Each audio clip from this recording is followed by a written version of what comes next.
So to showcase how powerful this build is for you guys, I decided to not shoot my weapon in this content where we're locked minus 40 power level under. I think I might have shot the constructs in the air that I needed to break to open up a door. I also didn't use my Transcendence form a single time to really put it to the test. Now let that sink in for a second. I didn't even shoot my weapon at all during the boss damage phases. And this is all minus 40 by the way. I couldn't believe how strong this is, and it's all thanks to the changes that our buddies received. Now I tested a ton of different combos, and the one that kept coming out on top really surprised me. And I bet a lot of you probably haven't tried it yet, as it was my third or fourth option on my list during my initial tests. So to see it rise to the top and perform this well in difficult content for me was a pleasant surprise. Also remember, this is my opinion. I do hope you guys try it, but if you like a certain setup better, then that's perfectly fine. Play the game how you're enjoying it, because it's a game at the end of the day, and be nice to each other down in the comments, please. Now the first thing was the Feed the Void aspect that grants Devour.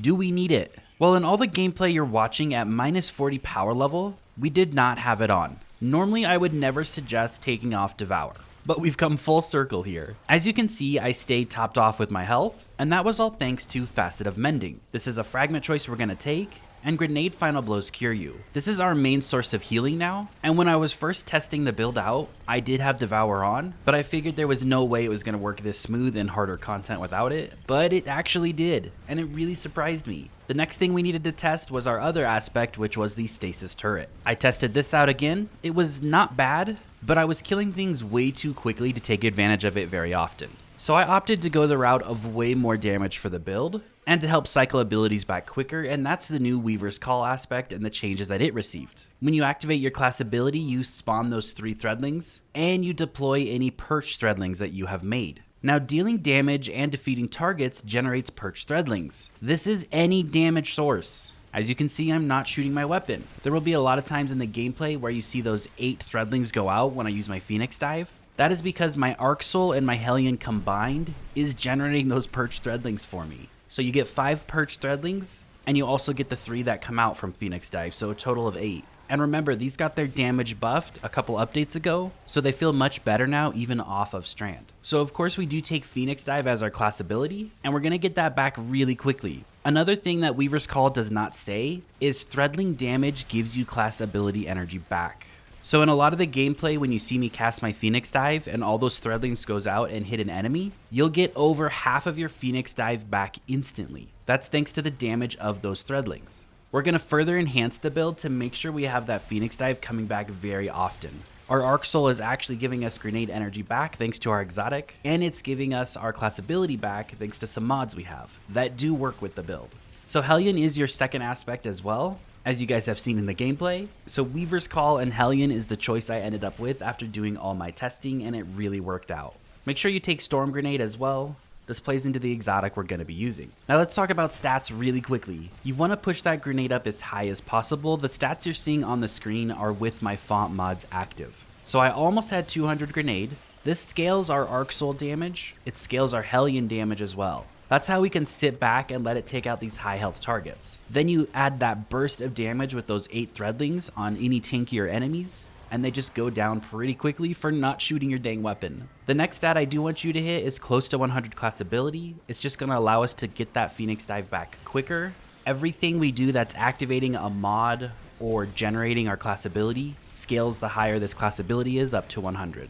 And then lastly, if you can, push your super up. I had 135 super. You're going to be getting your super back very quickly. I could have it back in less than a minute without shooting my weapons. So if I was to include weapons with this build, I'd be having a 20 or 30 second super most likely. I had 135 super in the gameplay to allow it to just hit a little bit harder. Now we went over Facet of Mending as a fragment. The other fragment choices are really important. Facet of Courage allows your Arc, Solar, and Void abilities to deal increased damage to targets afflicted with darkness debuffs. The darkness debuff is applied by our melee, which will unravel targets. This allows our Arc Soul and our Hellion to hit 10% harder against all those enemies. So it's just further increasing your output of damage. We'll also take Facet of Dominance. This is mainly for that grenade to jolt targets. Our Arc Soul is now able to jolt targets thanks to the changes, and this just applies overall damage and ad clear to everything, which is amazing. Your Transcendence grenade will weaken as well if you do pop your Transcendence, and don't be scared to do that.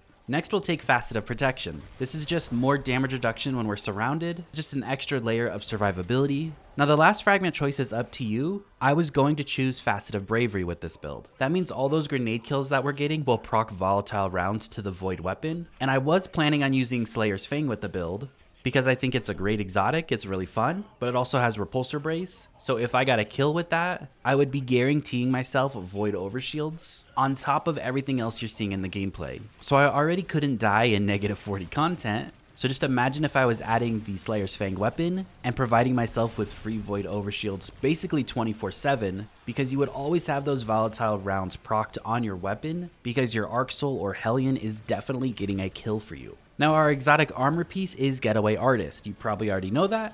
This converts your Arc Grenade into that Arc Soul.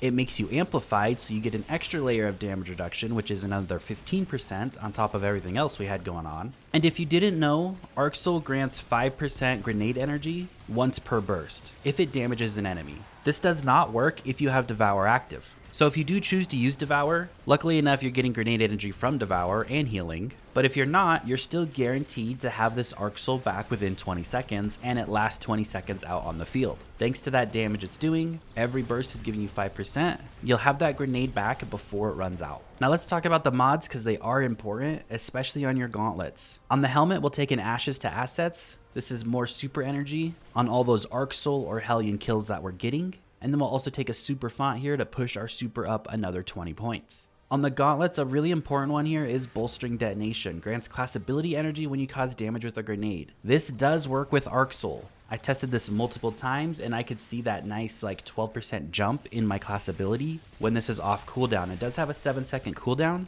but this means every Arc Soul use is proccing this about 3 times. So between Bolstering Detonation and those Threadlings hitting enemies, you're getting that class ability back very quickly. If you don't take Facet of Bravery as a fragment, you could do Facet of Hope, which would give you the class ability back even quicker. On the gauntlets, we'll also take a Firepower, just to spawn an orb every 10 seconds on all those grenade kills, and a grenade font to push that grenade up even higher. That's what got me close to 200. The chest piece was all damage reduction. On the boots, when I do spawn those orbs of power with those grenades, I just played into Innervation, Installation, and Absolution. This is ability energy across the board to all of them, so it just made the build feel a little bit more smooth.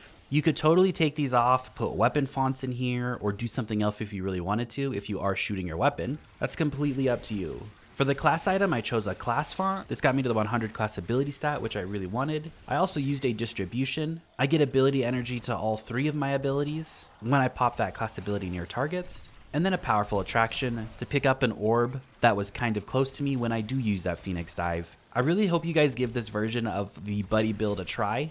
It's the strongest version I could find, and I think you guys will really enjoy it. Thank you so much for watching. I appreciate each and every one of you, and I'll see you all in the next video. Have a great rest of your day.